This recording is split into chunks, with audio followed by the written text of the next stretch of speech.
Ooh, love to talk about food.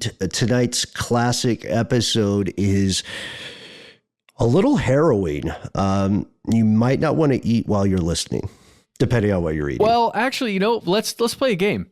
Go ahead and just make yourself a meal, whatever it is. It doesn't matter. Before you even press play, or pause it, I guess, make a meal and then come back to this. And let's just both bourguignon, perhaps. Well, who knows? Let's see what you're eating and if it's described inside here. Yes. A grab basket, or perhaps, if you will, a bread basket of several terrifying things you just ate. From UFOs to psychic powers and government conspiracies, history is riddled with unexplained events. You can turn back now or learn the stuff they don't want you to know.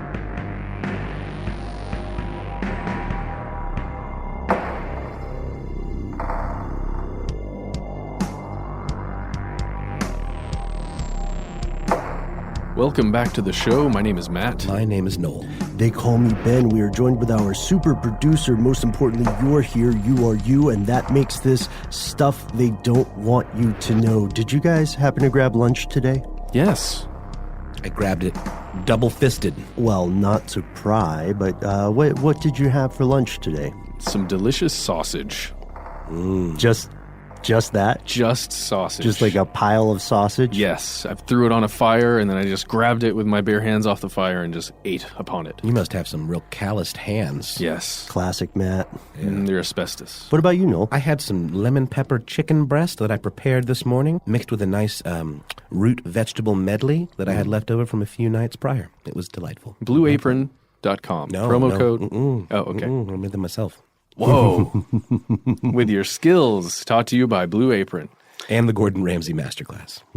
And as Checkers says in their, as Checkers is a fast food chain here for people outside of the United States, as Checkers is wont to say, you gotta eat. Is that Checkers? Mm-hmm. But then they follow it up with, you gotta eat Checkers. Oh, yeah. There's an implication there, not to be too Dennis Reynolds about it.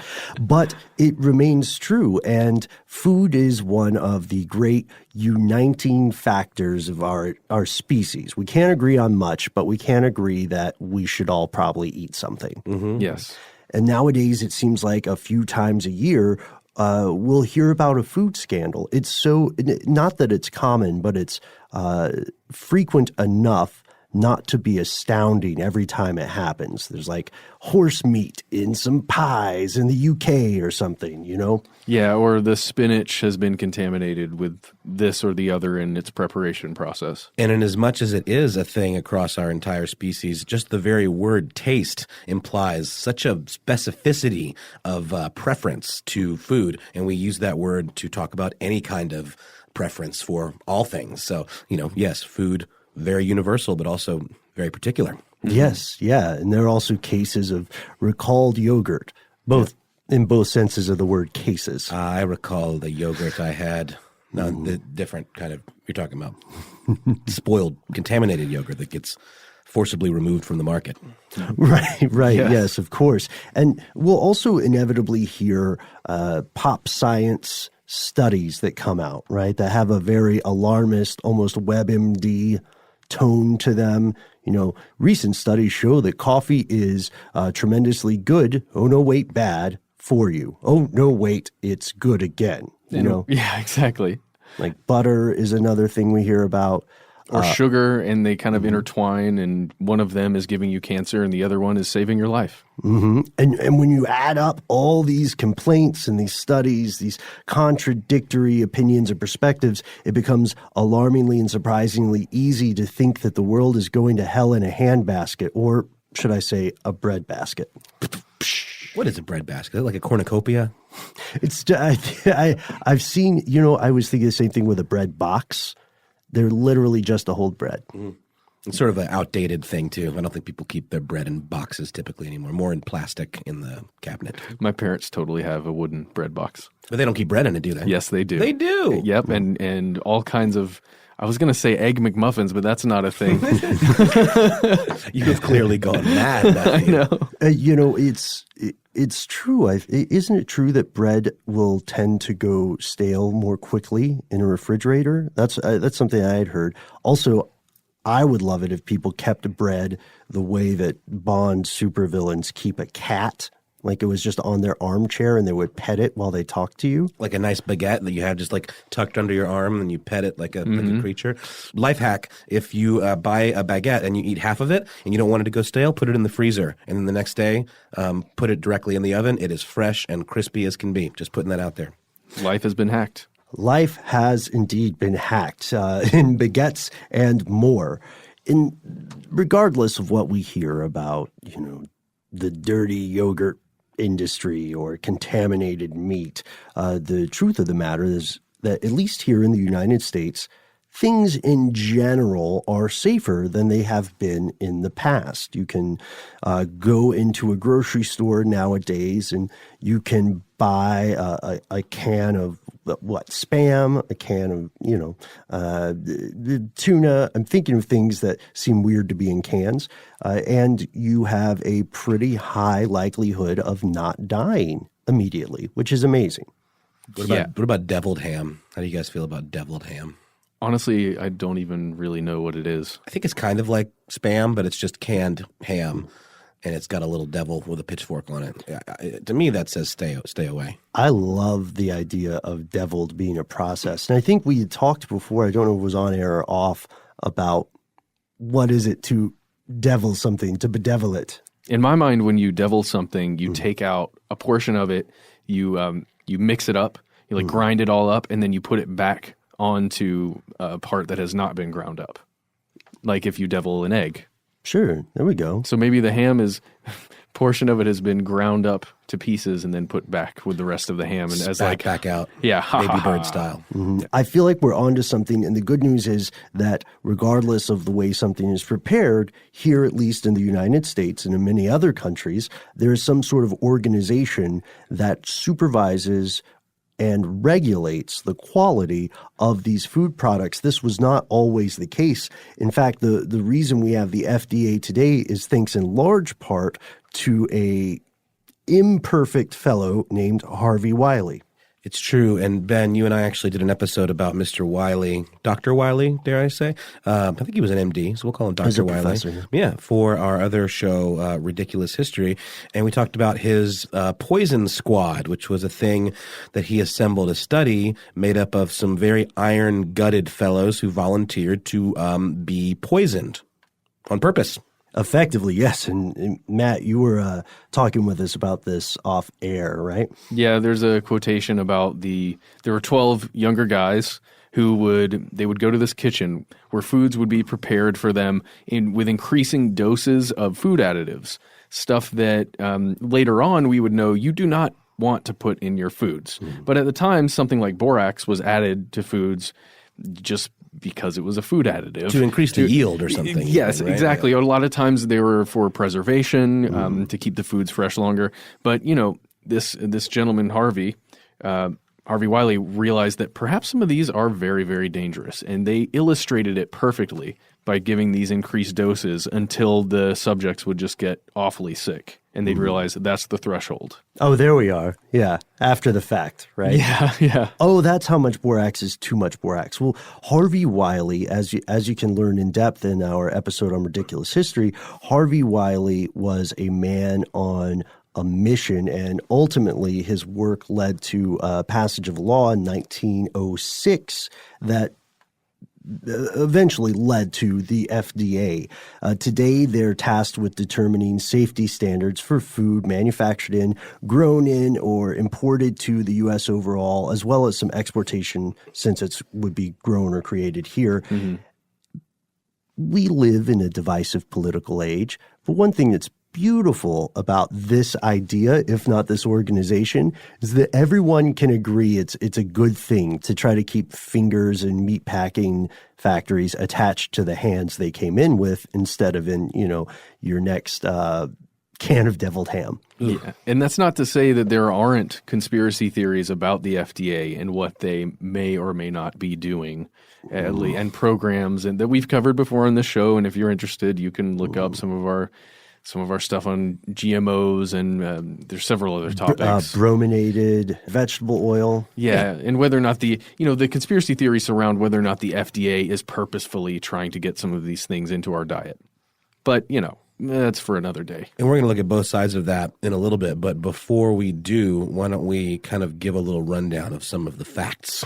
Absolutely. So let's look at the scale of the FDA first, the Food and Drug Administration.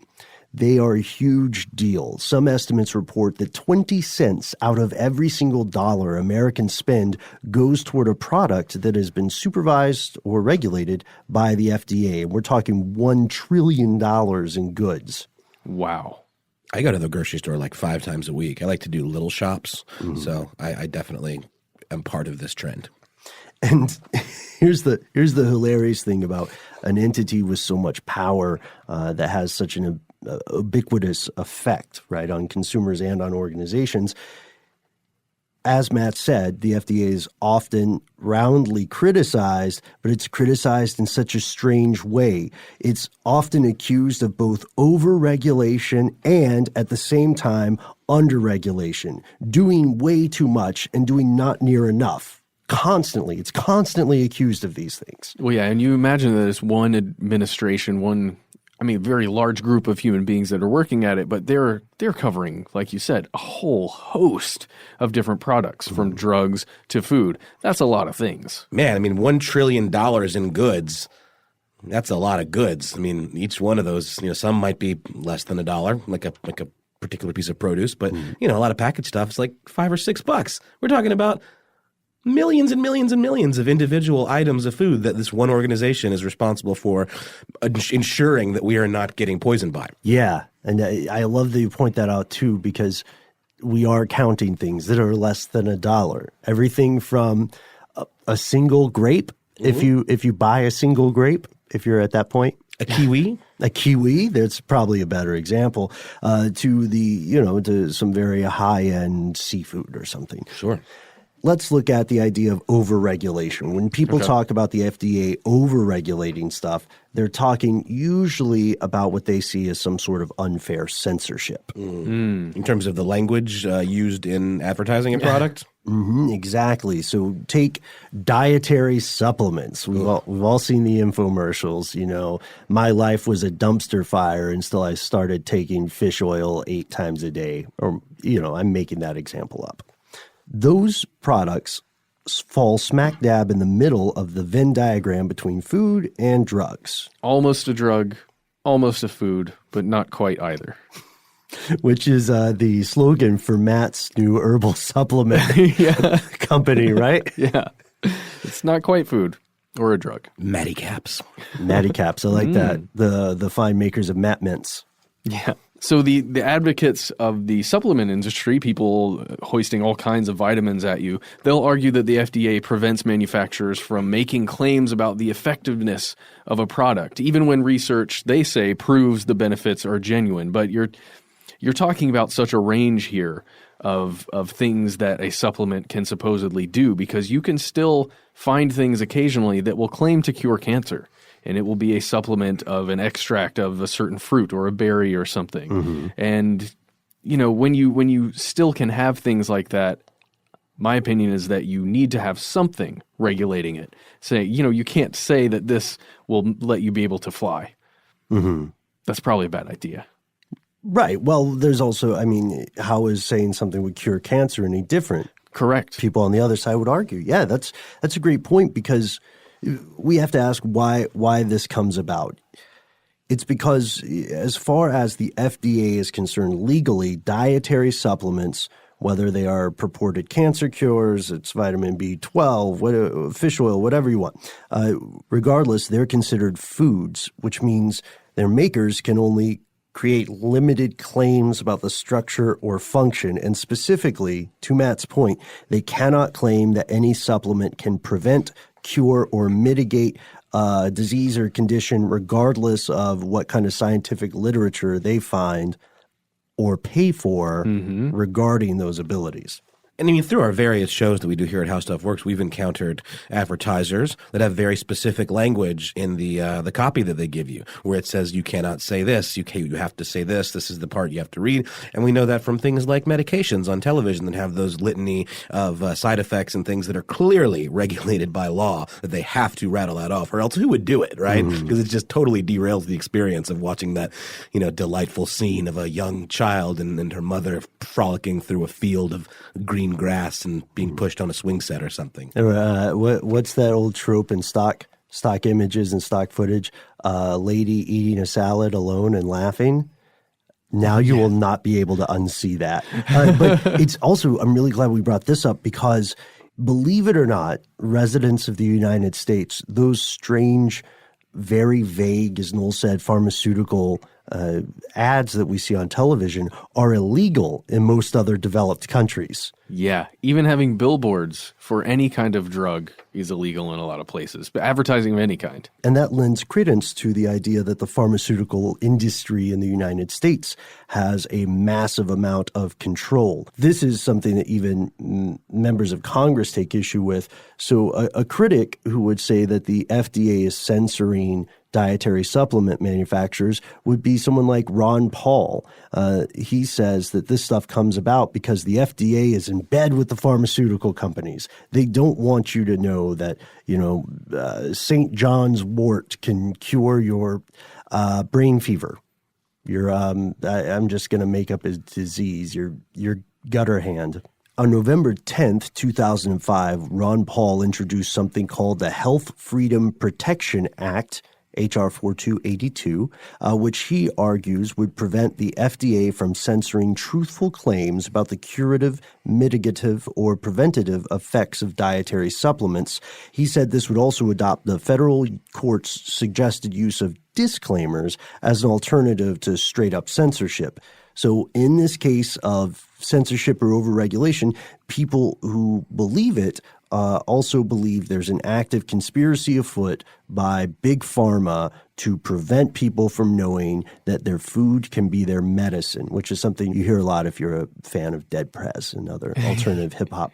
But what about the other side of the argument? What about the people who say the FDA is not doing near enough? For people who believe that the FDA underregulates food, the agency is awash in corruption, a lack of oversight, and, at times, purposeful railroading of valuable medical research. Whoa. So what kind of stuff are we talking about here? Well, hold your horses, buddy. We'll get right into that after a quick ad break.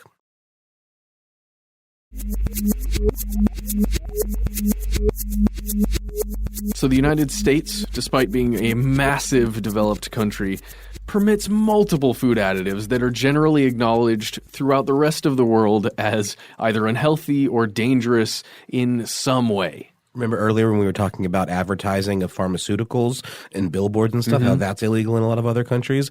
Very similar case here. Why is this? That is the crux of the question. So it might be surprising for people who've traveled to the U.S. from another country to notice the change in food. If you're a Redditor, or if you lurk on Reddit, then you'll read things that people from other countries visiting the U.S. have written about regarding what confused them or what surprised them for the good or the bad when they visited this country. And one of the top things they always mention is the food. They say it's delicious. The portions are way too big. Why is there such an abundance, a plethora, an overabundance of food? And then later, why is so much of this stuff so bad for people? Like in specifics, we have multiple specific examples of dangerous, scary, or even terrifying things that you might have just eaten earlier this week or today. You might be eating now as you listen to this podcast and pet your baguette on your on your armchair. One of the big examples that's familiar to a lot of people would be food coloring. Right, Yep. Food coloring. You see it in candy a lot. And sodas, and a lot of just manufactured foods. And whereas some chemicals have their entire name printed out, a lot of food coloring just has a description of the color and a number.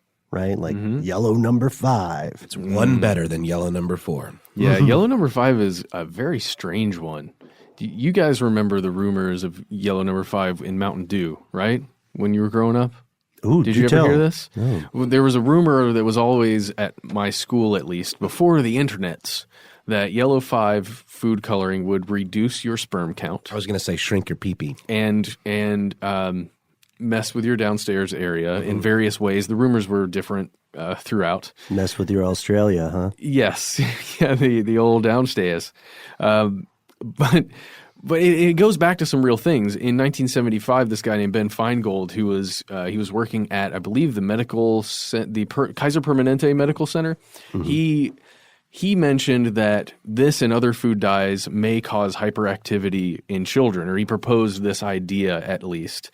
And there were studies that rebuted this claim. There were some studies that showed perhaps there was some truth to this claim. And it's that same situation that I think we've been in for a long time, where depending on how you interpret data from something, a study like this, you can make it lean one way or the other, really. That makes sense, and that's a dangerous thing we always run into. That's why you always want to be careful when you hear nutrition advice. You want to see not only is this from a nutritionist, but what school did this nutritionist go to? Well, not only that, like people who write studies are all about numbers and data. And when you package that up and put it in a press release, you are editorializing said data and you are giving it weight with language that is not really how it was intended to be read. Maybe there's an abstract that gives you like a basic rundown of the findings of the study.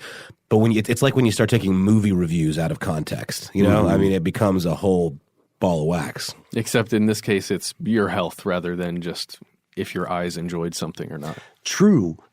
And this point is so incredibly important. We would add to it too that another question is who paid for the study, because the scientists are typically not out there working entirely for free. In the case of coloring agents, we should point out that they do play an important role, especially if there's competition in a grocery store, because most, not all, but a lot of the food that we eat has an artificial color so that it adheres to our idea of what that food should look like as it was presented in a Norman Rockwell painting or in a commercial. And this explains why artificial dyes have increased. Like the use of artificial dyes has increased 5-fold since the mid-1950s. Well, it's like the idea of margarine being colored yellow. Margarine in its untreated form is white, but people expect it to be yellow because it's meant to be like a butter substitute. And there's a whole another story there about how margarine was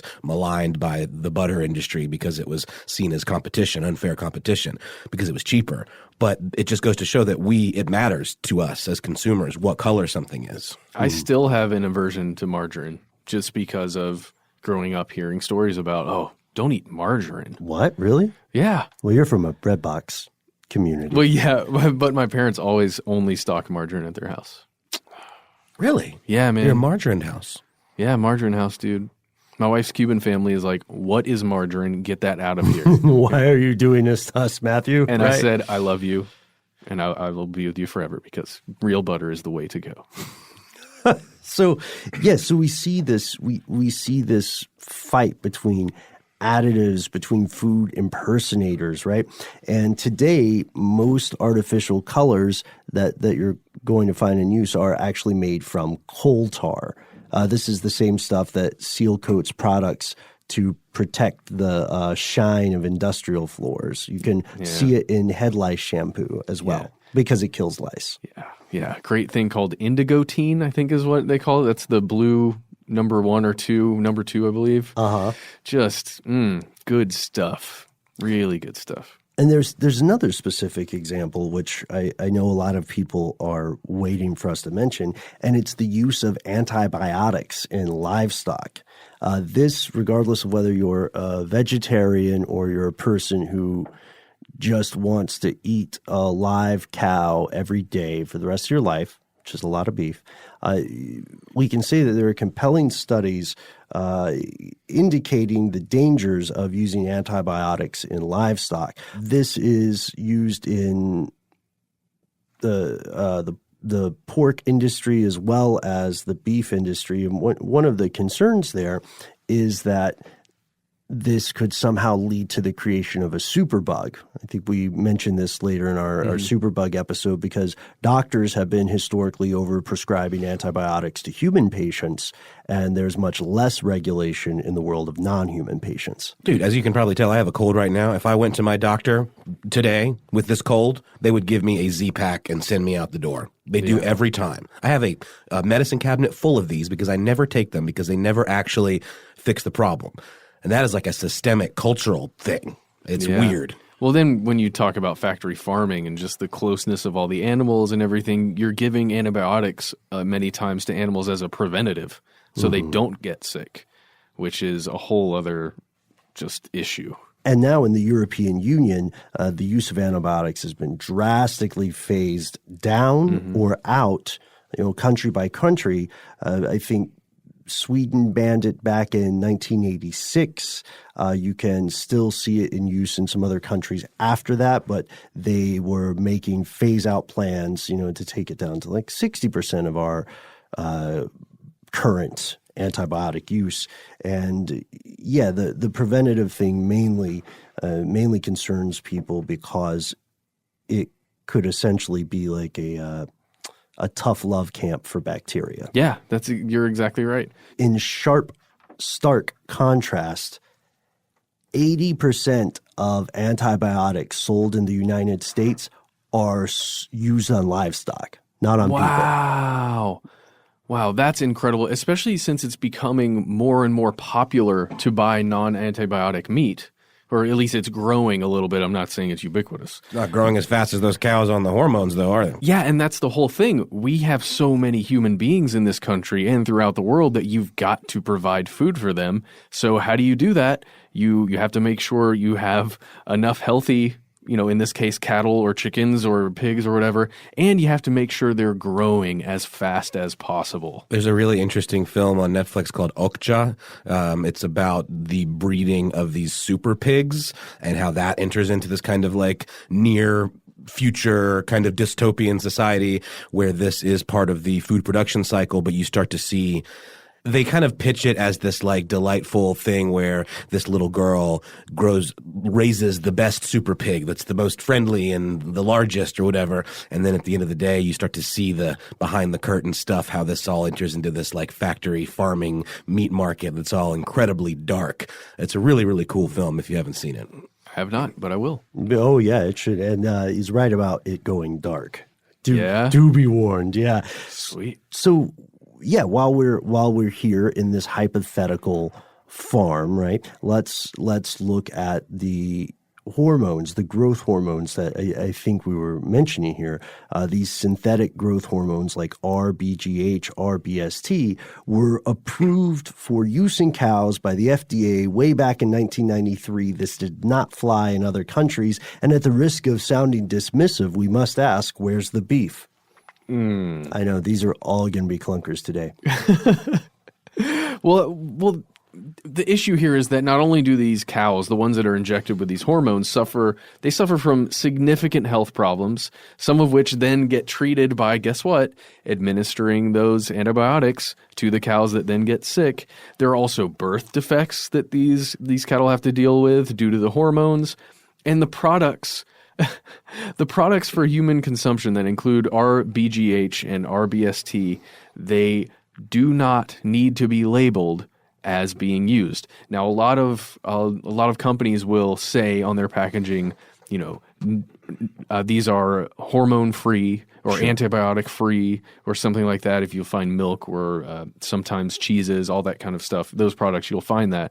But if it doesn't say it, you kind of just have to hope that it's not being used. And there's a bit of a, I don't want to say a rant, but I have a position on this, which is entirely my opinion. We know for a long time that people had been worried about possible dangers from consuming things that had genetically modified organisms in them, or GMOs, right? And there are similar concerns about consuming something that consuming meat from an animal that was given these growth hormones. And on the other side, there would be people who consider themselves skeptical of any dangers there, and they would say stuff like, well, quite a few of the agricultural products that we know and love today are, if you go back far enough, genetically modified organisms. Corn didn't start as corn. People made it into corn by breeding it. And then they would say, also, if there's no hard proof that a growth hormone will injure you if you eat it, then why do we need to label it? But I feel like that's unnecessarily, I don't know, I feel like that's getting at the wrong part of the argument, because if it's not harmful, if the opposite is true, then why have a law against labeling it as such? But don't you think that those foods that don't expressly say these were not used almost definitely have these hormones in them? It feels like that would be the assumption now, right? Because it's like a premium. You're paying a premium for products that don't have these things, because these are things that up your yield and allow you to get more bang for your buck. So logic would dictate that the ones that cost a little more can't yield quite as much, so they have to charge a little bit more because they're not using these things that up their yield. Mm-hmm. So I would, I just think if it doesn't say it, then it probably has it. We need to call Kai Risdall and get marketplace on this. Kai. Yeah, maybe we should. Maybe we should call him. He keeps a very different schedule from our own. Very true. Now forget about Kai. Let's call Ira. Ira will get to the bottom of this. Ooh. Mm-hmm. Oh, actually, he might just tell us to do it for a segment. That's true. Which I am totally fine with if you are listening, sir. The European Commission banned hormones in livestock in 1981 due to some of these concerns. And Noel, I think that's a really good point. I think it's a fair assumption to say that if it doesn't specifically bill itself as organic, hormone-free, et cetera, free, then you should just assume that it does have something in there, right? Well, it's like if I buy a product and it's made of plastic and it costs $8, I'm not going to be surprised if it breaks in 2 days. So if I want to buy a really nice coffee machine, say, for example, and you get it and it's made of machined steel and it's going to cost couple $100 probably, but if I get one that's $10, I shouldn't be surprised that it's a piece of crap because I paid $10 for it. It's the same with meat. If I'm getting a steak that costs $2, mm-hmm. It's probably a crap steak. I mean, unless you know the guy. Yeah, maybe it's a deal, man. Speaking of knowing the guy, though, when I used to live in Athens, Georgia, there's farmers markets all over the place, and you could go buy beef straight from local farmers. So I mean, I know that seems obvious, but if you have access to that, that's the way to go, because it's a little pricey, but it's not that much more expensive, and you know where it's coming from. Well, it's also, it is a question of affordability too, because when we hear about the benefits of healthy living, especially where diet is concerned, one thing that we often run into will be the inarguable fact that some people cannot afford to, they could not afford the premium at a farmer's market or whatever. And vegetarians and vegans in the audience will make a very good point, which is that you can live with a reasonable budget without you can cut out meat, live in a reasonable budget, and eat fresh food all the time. It just takes preparation. And I think that's something that stops a lot of people. The United States is not a very preparation-oriented society when it comes to food. It also takes mental fortitude, just got to say, to make a big change like that. And one last thing, I don't want to get on a soapbox. In Georgia, at least, at a lot of farmers markets, there's a program that will give you double your the SNAP program. EBT. Yeah. EBT. It will give you double the value for spending those tokens. You convert them to tokens at a kiosk, and you get double the value of those that you would get at the grocery store for going to the farmers market. So whoa, that's incredible. That's a thing. Mm-hmm. Yeah, for sure. And check to see if your state or community has something like that, if this is a concern to you. While you're checking this out, also check the back of labels for cereal or bread products you buy, because it might contain something called azodicarbonamide, or ADA. Azodicarbonamide. This is also known as the yoga mat chemical. Yeah, you're going to find this in commercially based bread and in yoga mats. Makes sense, right? But Matt, yoga mats aren't a food. Well, they can be. Just add butter, not margarine, butter. Don't eat your yoga mats. I want to point out that if you practiced yoga, technically you would be a yoga mat. Oh, wow. I am really not proud. Thanks, I am dude. really swinging and missing on these on these jokes today. I thought that was over the fence, my friend. Yeah, that felt good, thanks, actually. guys. Yeah, thank you. So what does this do, Matt? Well, it's an additive that was a whitening agent. It was also a dough conditioner. And it's something that the FDA considers safe for food uses, including cereal flour and bread dough. Now, here's the deal. Does bread need this chemical to taste good? Nope. Not at all. So this is more for a textural quality or for an appearance or cosmetic quality? Yeah, it's a textural experience, I To would make say. your bread more bread-like. The striations when it's what do they call it? After it's sat for a while, proven, after the dough has proved. And then when you bake it, then I'm assuming this chemical gives you just the striations that are nice. Without actually having to do the work. Yeah. And this is banned in Europe, right? Oh, yeah, totally banned in Europe, but it's found in almost 500 common American grocery store and chain restaurant foods. And that's, of course, despite the World Health Organization linking this chemical to potential, diseases. It's a carcinogen, they call it, and it could lead to cancer, to several other things. But despite being legal, a lot of big fast food chains have taken notice and action as well, right? Right. Subway phased out the ingredient in 2014 because the public found out. It caught on, and the public was saying, what's all this ADA in the sandwich bread? That was when I first heard about yoga mat bread, was because of the Subway kerfuffle. Yep. Yeah, and then Subway had a couple other kerfuffles right after that. We're not going to talk about those. That's a different topic. Different episode, yeah. And also chains like Wendy's and McDonald's took steps to remove ADA from their supply. And as we record today, despite the controversy, as Noel pointed out, it remains legal in the United States. So you may have eaten it today, you may be eating it currently. But what's another example, which I think I safely say is, if not Matt and Noel's, one of my favorite examples. We'll get to it after a word from our sponsor.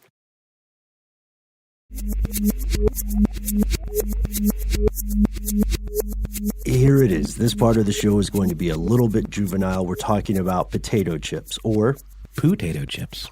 Hole in one, my friend. Yes, diarrhea chips. Very brown hole in one. It's all thanks to something that was named one of the 50 worst inventions by Time magazine and approved by the FDA. It's a substance called Olestra, a calorie-free, fat-free, cholesterol-free chemical that removes the need for cooking oil and all the fatty umami goodness it brings with it, but still has a flavor similar to foods like chips and fries.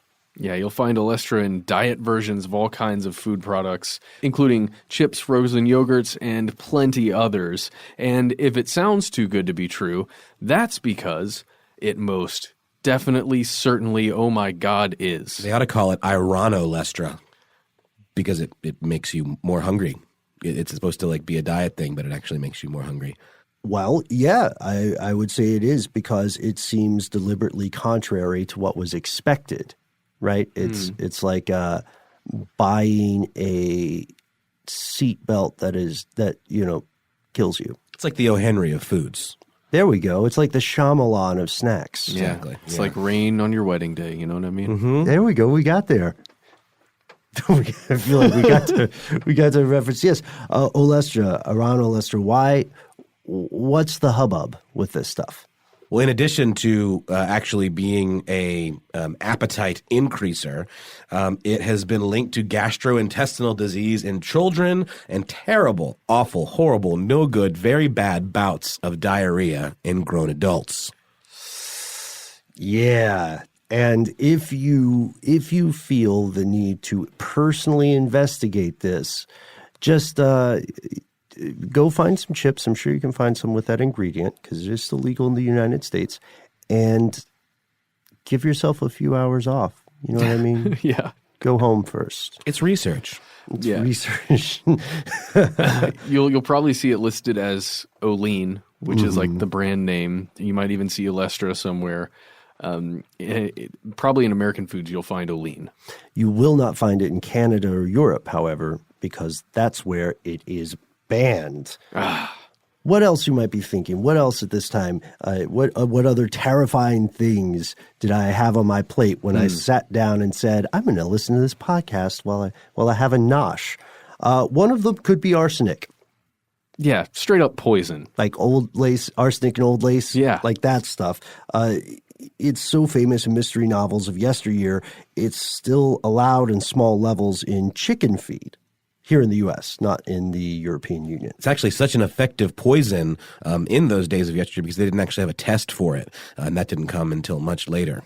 Yeah, and here's the thing when you have arsenic in chicken feed, it gets in those chickens. Pesky thing about chicken feed. It gets into the chickens, and then the chickens somehow get into you, and then, there's arsenic in you. That's not good. And the FDA, for their part, stresses that the amount of arsenic involved is too tiny to be dangerous to people who eat chicken. A lot of this has been exaggerated on the internet. It's not as if someone just tried to kill a bunch of chickens, found out they loved arsenic, and said, hey, we've got a good thing going. Yeah. It goes back to a substance called roxarsone, which is made by Pfizer. And they announced that they would discontinue the sale of the additive, but at the time, this was still a very controversial thing. In 2011, the FDA announced that Pfizer, through its subsidiary Alpharma, voluntarily suspended the sale of this stuff, which was also called 3-nitro, because of an FDA study that detected inorganic arsenic at higher levels, specifically in the livers of chickens. Did you say 3-nitro? 3-nitro. That sounds like some sort of like fruity malt beverage, like Four Loko. I feel like it sounds like a great nickname for someone. I'm really into nicknames now that have specific numbers. I really like 3-nitro. Well, maybe that could be, maybe we should, do you think Paul would let us call him 3-nitro? Paul 3-nitro decant? Yeah, super producer Paul 3-nitro. 3-dog nitro. There we go. Oh, dig it. And then the list of these additives, it goes on and on and on. There are going to be several that we don't have time to mention today. One example would be that shiny coating on apples. Short name is DPA. That is also banned in other countries, but available here in the U.S. And make sure you wash your apples. Make sure you wash your apples. I mean, they're not naturally shiny like that? Like when the teacher shines it up on their pant? That person was wearing DPA. Oh, my God. Jeez. Not even, it looked like fabric. They were DP ants. They were. As we search for a DP answer to the to the controversy surrounding the FDA, what we learn is that these are just some of the common contaminants or additives, if you prefer, that you might have eaten recently. And this leads people to larger concerns, not just folks who we would describe as health nuts, but people who are just, see themselves as reasonable, right? They might splurge on a huge steak now and then, but usually they're like 3 square meals a day, a couple of snacks, right? Mm-hmm. Even people who don't consider themselves health nuts often believe that the FDA may be too closely related to the industries it is meant to oversee. No. Say it ain't so. You can say it as many times as you want to on a podcast like this. There is a revolving door between private industry and government regulators, and I don't know how you close it because it revolves. You can't close it, and it's just going to exist. Before 1992, the FDA was, as you would expect, fully regulated and mainly funded by the U.S. government. However, in 1992, Congress passed the Prescription Drug User Fee Act. Or PDUFA. I knew you'd like that one. Making the pharmaceutical industry much less like a force or a sphere of business to be overseen and much more like a client for whom the FDA was performing a service. Anyone who's ever worked as a freelancer knows what you do to a client. You work tirelessly to make them happy so that they'll pay you.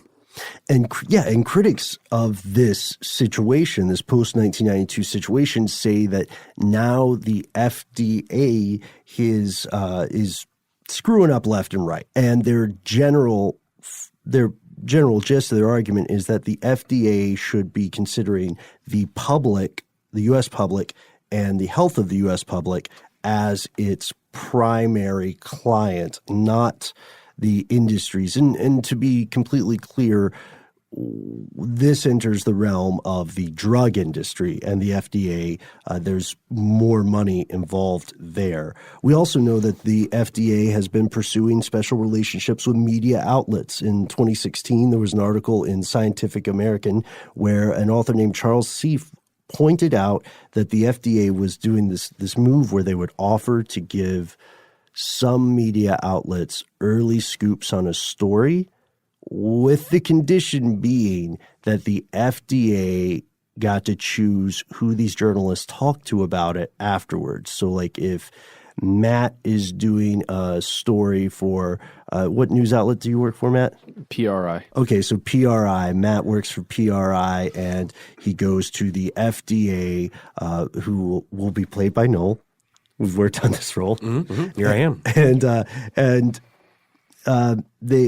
Noel, being the FDA, gives Matt, being PRI, the scoop, and then Matt attempts to go to someone who disagrees with the FDA, and that could be either Paul or me, depending on how we want to do the casting, and then fundamentally violates a legal precept. PRI's huge trouble. Matt might get fired, and PRI would get blacklisted from these other reports until they became public knowledge. You guys, I'm having a kind of a Kaiser Soze moment here. FDA, PRI, 3 letters. Are they the same thing? It's a Fudupree. ABC, NBC, HSW. Whoa. No one is safe. No one is safe. And wait, all of our initials are 3 letters. Oh Kaiser God. Soze. But what about stdwytk? We're the lone outlier. The lone outlier. The name sounded unwieldy, but finally, several years in, you know why we chose that approach. So additionally, you can see reports where scientists during the Barack Obama presidential administration were begging the government to prevent managers at the FDA and other industry insiders from forcing them to spin data or suppress results. So in conclusion, yes, there is a chance that you are eating things that the rest of the world considers dangerous, unhealthy, and possibly, in some extreme cases, terrifying. It also seems that whether you ascribe to one particular conspiracy or another, something fishy seems to be happening at the FDA, and more people are asking, is the FDA looking out for you, or is it looking out for an industry? Yeah, the cynics, I would say probably myself included, are really starting to view the FDA and a lot of other regulatory groups and administrations within the United States government as just a part of the game that you have to play if you want to be a part of an industry, whether it's food or drugs or arms or whatever, name your industry and your regulatory body. They seem to be more of gatekeepers than anything else. Agreed. Oh, and Ben, last thing, just knowing that most of Europe and a lot of other countries say no to most of the things that we listed out today, it really does make you worry. Well, when I went to Europe for the first time, the thing that surprised me was that they have breasts in their advertising. Mm-hmm. Here, that's where we draw the line. But yoga mat chemicals in our bread, A-okay, buddy. That's a good point. It's true. But no nipples. No, nipples are still a hard no in the United States. Poor choice of words. No, that was good. So we hope that you enjoyed this episode. We're only scratching the surface and pointing out the contrast between what one government considers fine and dandy and another government considers dangerous and troubling. However, this does not end our show. It's time for a very special Shout out corner. Skadoosh.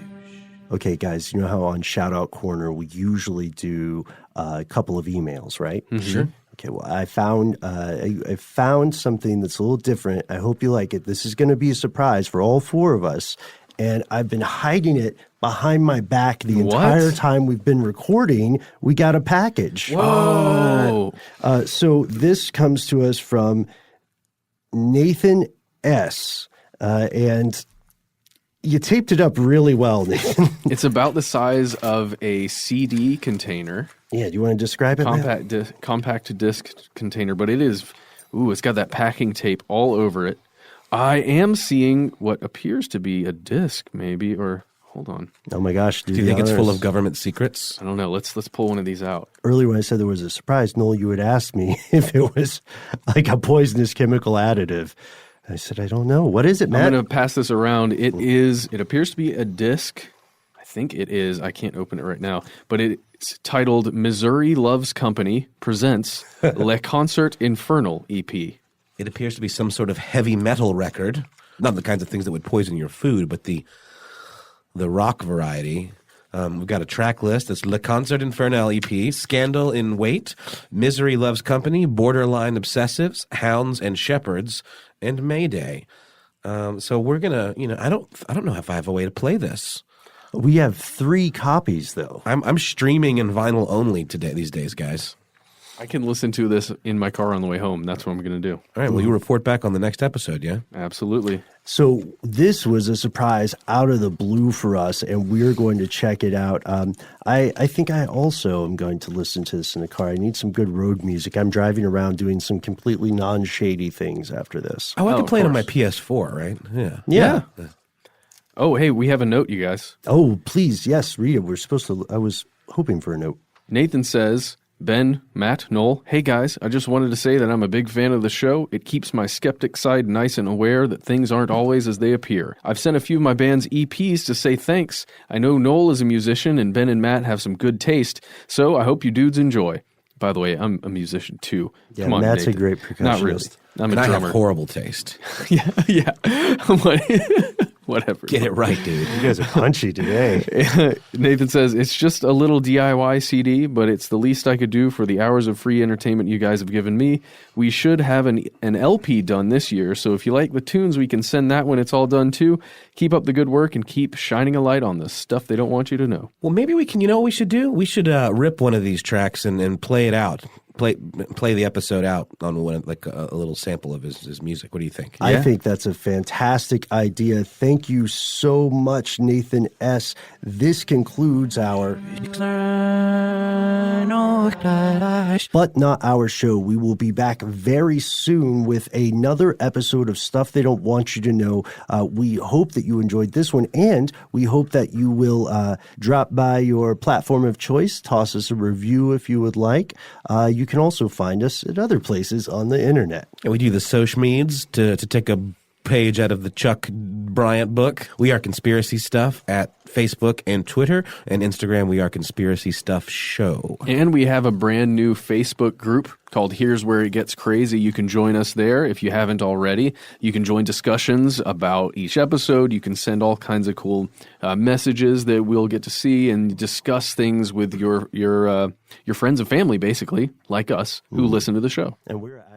And that's the end of this classic episode. If you have any thoughts or questions about this episode, you can get into contact with us in a number of different ways. One of the best is to give us a call. Our number is 1-833-STDWYTK. If you don't want to do that, you can send us a good old-fashioned email. We are conspiracy@iHeartRadio.com. Stuff They Don't Want You to Know is a production of iHeartRadio. For more podcasts from iHeartRadio, visit the iHeartRadio app, Apple Podcasts, or wherever you listen to your favorite shows.